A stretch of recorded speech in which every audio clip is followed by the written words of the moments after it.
Something is changing. I don't know if it's our habits, our expectations, our priorities, our perception of value, or really if we're even to blame at all. But the way that we use and interact with things, and honestly with each other, has changed over the years, and not for the better. We're in the trenches of what I've been calling throwaway culture, which is exactly what it sounds like. A society built on the belief that all things are temporary, low value, and easily replaceable. And it's not just physical things, but also relationships, ideas, and even values. And the result of this has been disastrous on our finances, our environment, our health and happiness, and our world as a whole. And I hate to say it, but I think this is only the beginning. I've made a few videos in the past talking about planned obsolescence, so I'll avoid beating the dead horse too much here. Stop! Stop! He's already dead! But we can't talk about throwaway culture without at least mentioning it. While planned obsolescence has been rapidly accelerating over the last decade or two, it actually started a long time ago. During World War II, America experienced a huge production boom. At the start of 1939, the US economy was worth just $88 billion, but by 1944, the economy had grown to $135 billion. That's a nearly 55% increase in just 5 years. The problem, though, was that when the war ended, demand for goods plummeted, which left factory owners scrambling. If there was no demand for production, they'd go bankrupt and have to close their factories. The solution, however, was pretty simple. Get people to buy more shit. And what better way to do that than to ensure the shit that they have doesn't last very long and isn't easily repairable. This is where planned obsolescence really started. By intentionally designing things to break, people would have to buy and rebuy them over and over again. And just for a little extra pizzazz, you could even convince them that having last year's model of whatever is sad and embarrassing, prompting them to upgrade even if there's nothing wrong with what they have. More than 80 years later, and it's safe to say that not much has changed. But much of planned obsolescence and disposability in general comes down to one thing, something that we all love: convenience. And listen, I can be as lazy as anyone else. There's nothing that I love more than doing nothing. Except for maybe getting paid to do nothing. That would be pretty sweet. But convenience is one hell of a drug. There was a time, probably mostly before I was born, when it was normal to fix things when they broke. Even small things. If your shoes wore out, you'd have them resoled. If your ass got too fat and your pants ripped, you'd sew them up. There were dedicated repair shops for all sorts of things like TVs, stereos, VCRs, vacuum cleaners, and whatnot. Furniture would get reupholstered or sanded and refinished. Appliances would get serviced. You get the drift. Things were generally built to last and made to be maintained and repaired, but as cheap overseas production became more abundant, we quickly got to a point where it became cheaper, faster, and easier to just replace things instead. And again, this is by design, but clever marketing has twisted the narrative in a way that has led us all to believe that it's for our benefit. It's to make our lives easier, but it doesn't really. A seamstress might charge you $20 or so to patch your jeans, but you can just buy a brand new pair at the mall for $20, right? A mechanic might want $100 to $200 to service your lawnmower, for example, and it may take him a week. But you can walk into Home Depot and buy a brand new one right now for like $250, so why bother? And with most furniture being made of particle board now, it can't really be properly refinished even if you wanted to, but no worries. You can just walk into IKEA and buy a brand new desk for less than the cost of sandpaper and paint. And since it's so cheap, you won't even think twice about just throwing it away the next time you move and buying a new one all over again. Because shopping comes with so little friction now, because you can just open your phone and buy literally anything in the world with just a few taps, it's easy come, easy go. I mentioned this in a previous video, but back in December, my washing machine went on the fritz. It would violently spin my clothes for like 3 full hours, and then somehow they were still soaking wet when it finally stopped. But the cost to have a technician come out and repair it would have been more than just buying a whole new machine, so I bought a whole new machine.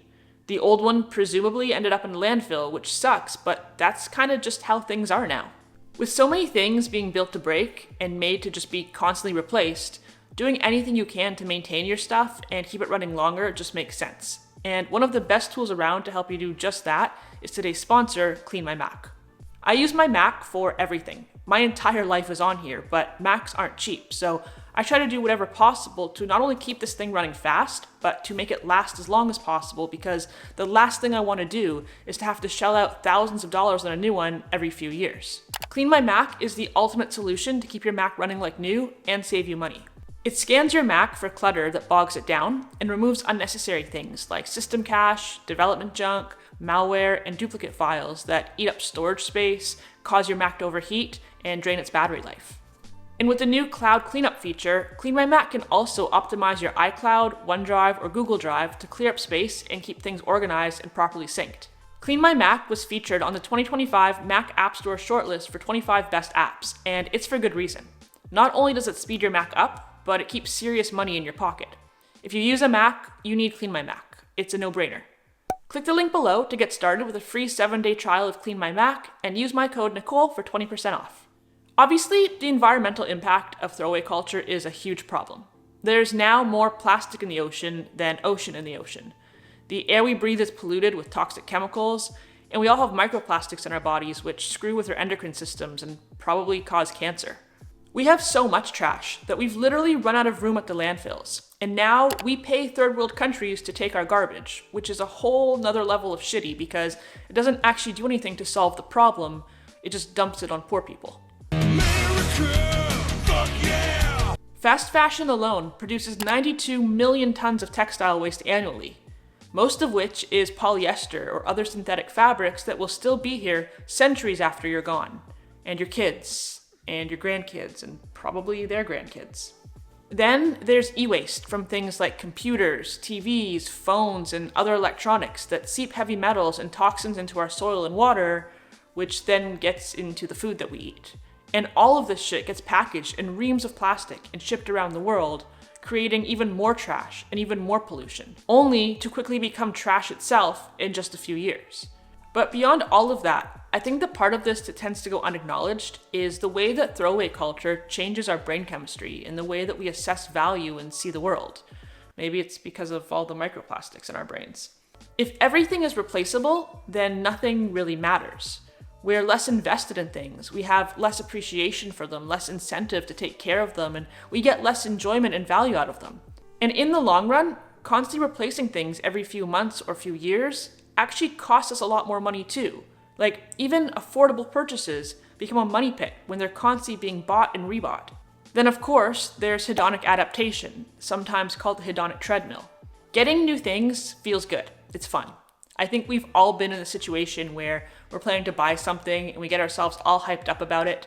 You spend days or even weeks researching the item and watching review videos, comparing different options, and imagining how great it's gonna be. This thing, whatever it is gonna make you so happy. It's gonna change your life. And then you buy it, and you're excited for an hour, or a day, or maybe a week, but then the high fades really quickly. And soon enough, you're on to the next thing, and the cycle repeats. You're basically running on a treadmill, chasing a feeling of happiness or contentment, and getting nowhere. The thing is that everything is new and exciting at some point, but everything also eventually becomes old and boring. Generally much quicker than you think it will, including you. So I tied an onion to my belt, which was the style at the time. A new phone sounds great, until you get it, and it just becomes your boring-ass phone. Not much different than the one you had before. And just wait until it gets a scratch on it, and then all of a sudden, this thing that you were so excited about becomes something that you feel contempt towards. That jacket, or those pants, or those shoes you've been drooling over will make you feel like $1,000,000 until you get them, and then it's just another piece of clothing in your wardrobe, no different than the rest. And surprise, you don't actually feel any different about yourself when you wear them. Studies have shown that our level of long-term happiness and life satisfaction is generally completely unaffected by the acquisition of new things, and surprisingly, even by an increase in income, once your basic needs have been met, of course. We get a very short-lived burst of happiness when we get a raise, or buy something new, or accomplish something we've been working towards. And then quickly, we settle right back to our normal baseline level of happiness, and life ticks on like nothing happened. But even knowing that never seems to stop our stupid monkey brains from chasing after the elusive high of consumerism, always convincing ourselves that this time it's going to be different. It won't be. Here's some food for thought. Literally every single item you ever spend money on in your entire life, no matter how expensive it is, or how important it is, or how much you care about it right now, will one day end up as meaningless, valueless trash. I suppose that in some sense, that's just the life cycle of all things, but that life cycle is getting shorter and shorter. Trends are nothing new. They've existed basically forever in the fashion and interior design worlds. But over the years, trends have been getting shorter and moving faster. And now they exist far beyond clothes and decor. There are trendy collectibles,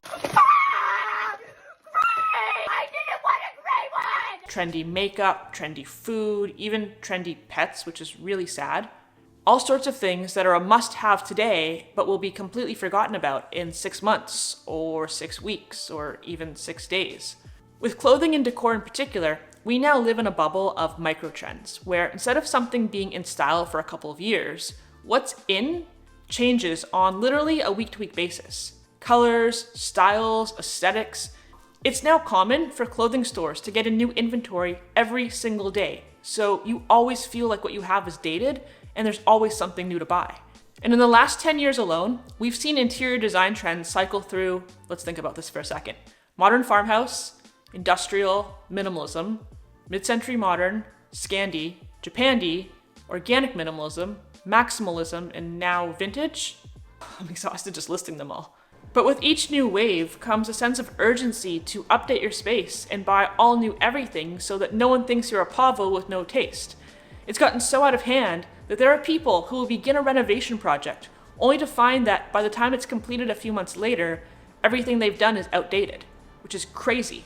Personally, I love my minimalist, monochromatic, emo prison cell. Call it sad millennial gray if you want, but you're not invited anyways, so. But truly, consumerism is only the tip of the iceberg.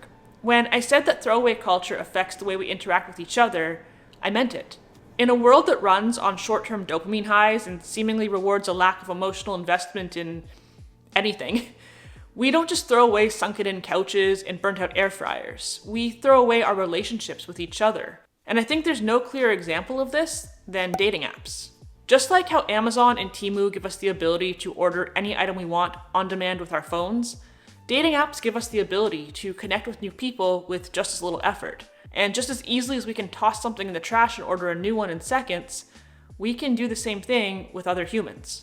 Before online dating was what it is now, people would typically meet their romantic partners by happenstance. Maybe at school, or at work, or maybe at a bar, or at the gym, or maybe while doing a hobby. You'd meet that one person, and if you were both interested in one another, you'd pursue that relationship with intention to see if it had potential. But now that meeting someone is as easy as swiping right or left, there's this constant feeling that maybe someone better is out there. To the point that it's become totally normal to go on a date, have it go reasonably well, and then go home and get right back on the apps to see if there are any better options that you might be missing out on. I'm not gonna lie, I've definitely done that. The connection you may have started to form with that person means nothing to you because there's always the possibility of meeting someone who's hotter or nicer or richer, funnier, or otherwise more impressive. Instead of seeing each other as nuanced human beings capable of compromise and growth, we reduce each other to a list of red and green flags and immediately hit the eject button at the first glimpse of something we dislike, no matter how minor it may be. I mean, why even discuss it when you can just block them and swipe right immediately to find someone new? Online discourse encourages people to ghost longtime friends and go no contact with family members over the pettiest things, labeling everyone as toxic or narcissistic or a gaslighter, which, to be fair, are all very real things, and yes, they are good reasons to cut someone out of your life. But they're not nearly as common as the internet would lead you to believe, and when you overuse words, they lose meaning. Simply having a disagreement or an argument with someone, or having your feelings hurt, doesn't automatically mean that person is a sociopath who should be fed to the wolves. But in our current culture, everything is trial by mob, and people are egged on and applauded for discarding others, often in situations that likely could have been resolved amicably with a little bit of communication. But hey, I guess that's too much to ask, and when everything and everyone is disposable, why bother? Between one-click purchasing, cheap plastic crap made overseas, micro-trends constantly leading you to believe that what you wore last week is out of fashion, and social media and dating apps normalizing an unrealistic level of FOMO, you'd think that we're just a society of selfish, greedy assholes with dopamine addictions and attention spans like goldfish, and some of us definitely are. But really, this is all part of late-stage capitalism. It's all deliberate and strategic to manipulate us into constantly spending more money so corporations can continue to rake in year-over-year record high profits forever, which is physically impossible. Like, you can't have infinite growth in a world with finite resources. But you can bet they're gonna do their damnedest, even if that means cutting down every last tree, polluting every drop of water, causing deadly diseases, and ultimately killing everyone and everything in the process. Want to know why there's so much paranoia about declining birth rates? Because less humans means less customers to sell shit to, and less workers to manufacture that shit in the first place. That's literally it. So yeah, try to buy less stuff, and when you do buy stuff, buy the highest quality you can reasonably afford, and take care of it. Do what you can to make it last, cherish it, enjoy it. Prioritize things that are timeless and repairable. There's a great subreddit actually called Buy It for Life, which is all about finding items, finding products that are made to last, so maybe a good place to check out. Also, I feel like this should go without saying, but buy the things you genuinely like, regardless of trends. Funny enough, if whatever you like isn't on trend right now, it probably will be in a year anyways. Apparently, skinny jeans are coming back this fall, which is kind of funny because personally I've been wearing nothing but skinny jeans for like 20 years now and hearing about how they're so out of fashion, but maybe I'm just a trendsetter. But yeah, try to fix stuff before throwing it away. And that goes for both your belongings and your relationships. If you like this video, like the video, subscribe for more, follow me on Instagram. I'll see you guys next week.